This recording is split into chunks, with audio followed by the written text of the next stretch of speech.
بسم الله الرحمن الرحيم.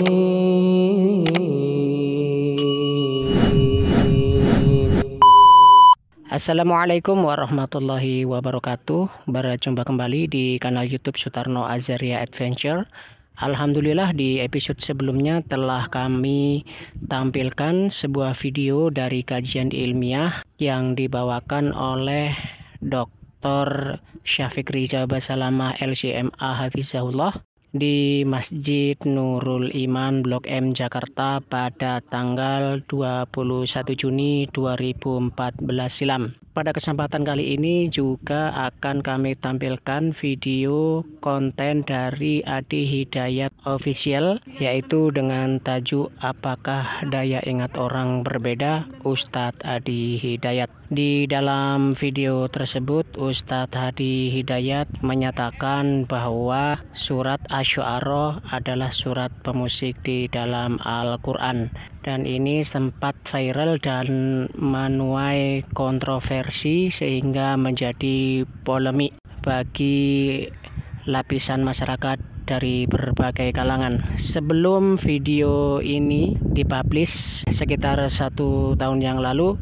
ada sebuah video dari beliau menyatakan hal yang sama, itu sekitar 6 atau 7 tahun yang lalu, dan kami telah mengangkatnya di video ini. Baiklah, mari kita simak video dari Ustadz Adi Hidayat yang menyatakan bahwa surat Asy-Syu'ara adalah surat pemusik di dalam Al-Quran. Barakallahu fikum. Wassalamualaikum warahmatullahi wabarakatuh. Kalau melihat sesuatu, kita lihat secara komprehensif. Lihat tujuannya, lihat motivasinya. Saya ambil contoh begini, memang betul. Frekuensi musik itu beda dengan Quran. Beda sekali. Ya, di rumus gelombang juga nanti kita bisa temukan, tapi saya ingin fokus kepada apa yang ingin saya sampaikan dahulu. Singkatnya begini, tadi sore saya sampaikan, musik itu suara yang melahirkan irama. Selain Al-Quran dan Adhan. Selain Al-Quran dan Adhan. Karena musik itu punya formulanya tersendiri. Saya ulang sedikit yang tadi sore saya sampaikan. Di zaman Nabi pun sudah ada musik. Sudah ada. Dan musiknya dibagi pada 2 bagian. Musik yang dilarang, pemusik itu disebut syair namanya. Tidak pernah orang disebut syair kecuali tahu musik. Karena syarat syair itu menjadi syair itu ada 4. 1, fasahah, kefasihan. 2, uslub, gaya bahasa yang mudah dipahami. 3, khayal, imajinasi yang kuat. Yang 4, musik. Kalau tak ada musik, tak diakui sebagai syair. Tak diakui sebagai gubahan sastra. Maka ketika disusun, ada 16 rumusan. 16 inilah nanti yang melahirkan notasi-notasi dalam musik. Namanya disebut dengan bahar.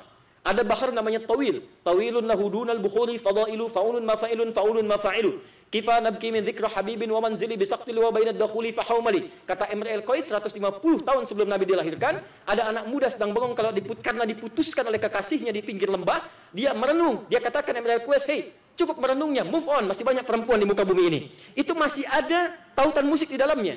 Pindah ke rojas, mustaf'ilun.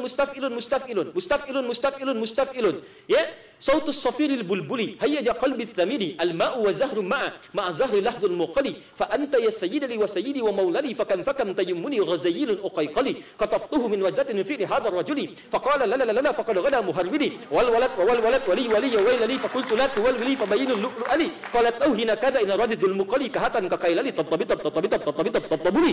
Itu di antara contohnya. Coba ulang. Ya, madid, mufa'alatun fa'ilatun. Tala'al badru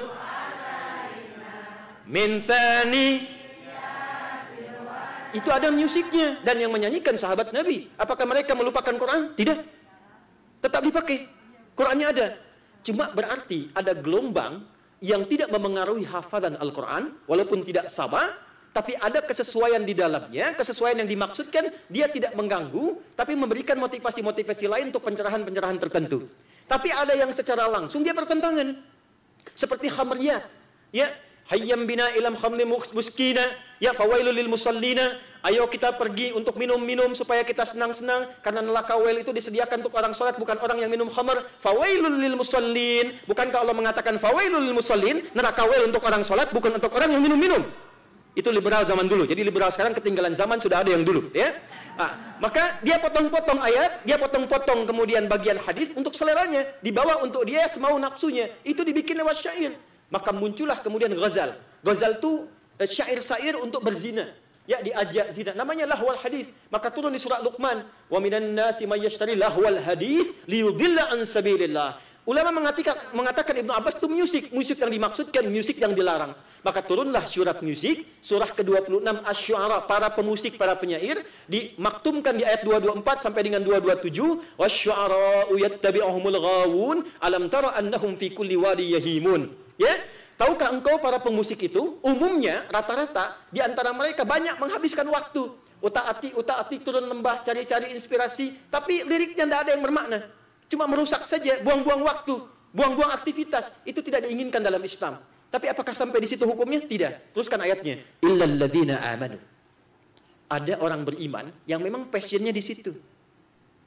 Maka muncullah kemudian orang-orang seperti Hasan bin Thabit. Dia keluarkan syair Islami dan diangkat oleh Nabi menjadi syairun Nabi, pemusik di samping Nabi. Dan Hasan bin Thabit menghafal Quran. Dari sini muncul teori dikembangkan, maka Islam muncul ke Persia, muncullah dal, ra, lam, mim, fa, sod, lam, si, dal. Do, re, mi, fa, sol, la, si, du, dal, ro, mim, fa, sod, lam, si, dal. Itu dari Islam di Persia. Lalu ditangkap kemudian oleh Barat belajar, dibawa ke Barat, dikombinasikan lewat notasi. Jadilah notasi seperti sekarang. C, D, E, F, G, A, B, C, G, A, B, C, D, E, F, G, D, E, F, G, A, B, C, D, A, B, C, D, F, G, A, F, G, A, B, C, D, E, B, C, D, E, F, G, A, B, F, G, A, B, C, D, A, F, G, A, B, C.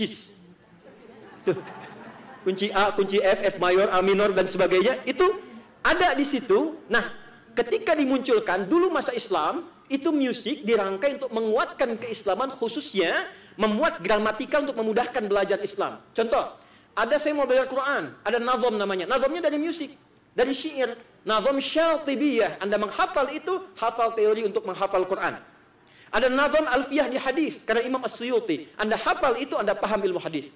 Ada alfiyah untuk menghafal gramatikal bahasa Arab. Anda hafal 1002 bait, Anda menguasai kaidah bahasa Arab. Kalamuna lafzun mufidun kastaqim wasmun wa fi'lun thumma harfunil kalim wahiduhu kalimatun wal qawlu am wa kalimatun biha kalamun qad yu'am bil jarri wat tanwini wan nida wa al wa mustadin lismi tamyizun hasal bika fa'alti atat wa ya if'an li wa nunik balanna fi'lun yanjali. Di pesantren-pesantren, bahkan pesantren Quran, mereka menghafal itu, tapi hafal Al-Quran 30 juz dengan 7 riwayat.